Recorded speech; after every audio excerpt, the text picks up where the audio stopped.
That Rudder Guy. That Rudder Guy. That Rudder Guy. Podcast with Lyman Rate.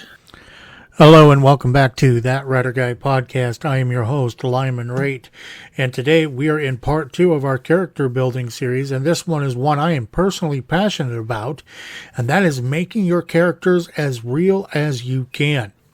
The reason I'm passionate about this is because you can write good characters all you want, but if you want to make them great, you have to make them as real as you can.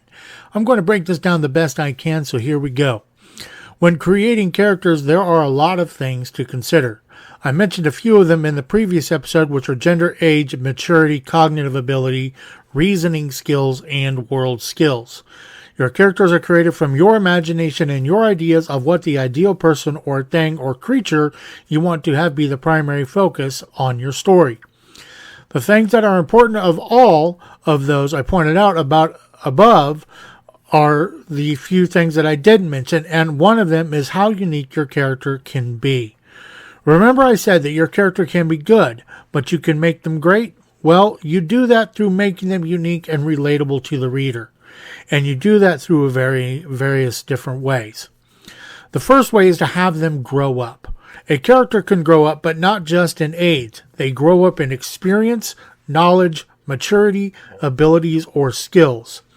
It is quite enjoyable to have a character that grows as the book progresses or as the series progresses.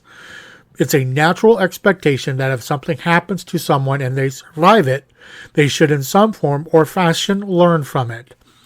If your characters are not going through their experiences, then they can be considered dull and will not truly bring much to the story. I know that I use my stories a lot in the projects I work on, but I use them because I feel they do provide some value to what I'm discussing. That being said, I have a character that I started with who was young, about 16 when he was first introduced into the story. Over the course of the first book, you get to see him grow through things he did, as well as learn with him while he makes mistakes and corrected himself. By the final book, he is in his upper 20s, strong, articulate, world experienced, and it shows. But I didn't just have him going through that really quick, and that was that. No, instead, I wanted him to grow throughout the series, to learn and grow as a person in every aspect that we, as real people, grow up. If you make them as real as you are, you can make a character that is relatable down to a personable level. The next way is through emotions and feelings. We all have feelings. You have them. I have them. Everybody has a feelings unless you're a robotic person, and we're not going to discuss those people at this time. We all have emotions as well as our feelings. But these days, there are companies that are creating robots that can supposedly feel things and have emotions. To me, that's just creepy, but to each their own. Emotions and feelings are something that we as humans have and we want to read about within a story. A character or a set of characters must have some kind of emotional boundary and a way to communicate their emotions through your writing to the reader. And the same can be said with feelings. When you write, keep in mind that the different feelings of anger, hate, love, hurt, and all of the others should be considered. You cannot have something that is in a normal setting for a person in real life not happen to a fictional character you have created. An example would be a pet or loved one dies. For the larger majority of people in the real world, this would be a devastating issue and a cause of a lot of emotions and of feelings to be displayed. This type of situation can also happen within your writing, and if so, the same types of emotions and feelings need to be written in.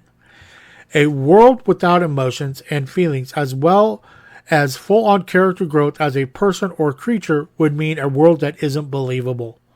If you want your readers to fall in love with your characters, the more relatable to the real world you can make them, the easier it will be. It is actually that simple. The next to discuss regarding your character's real world views would have to be the love and loss. It can be family love, family loss, relationship love or loss, pet love or loss, or friendship love and loss. This is important because it shows a vulnerability and realistic aspect of your characters.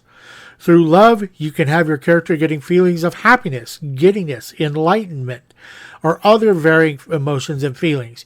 You could have them getting into a relationship. You could have them even getting married, maybe having a baby, buying a house together, those kinds of things. You could also have them experience loss, which would bring sadness, anger, hurt, loneliness, depression, and other feelings.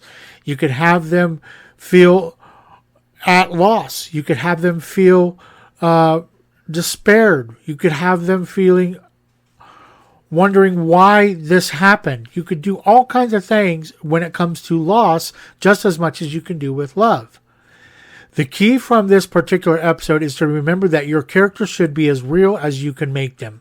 The more real you make them, the more the reader will be able to relate to them and feel as if they have immersed deeper into the story and book without really trying. If you can do that, you can take a good character and turn them into a great character. And that is everything I have for this episode, and I do thank you for listening and joining in with me today. If you've enjoyed my podcast, I do ask that you please go over to my Facebook page, That Writer Guy Podcast. Give me a like and a follow. Even if you want, let me know you're there. I'll be more than happy to chat with you.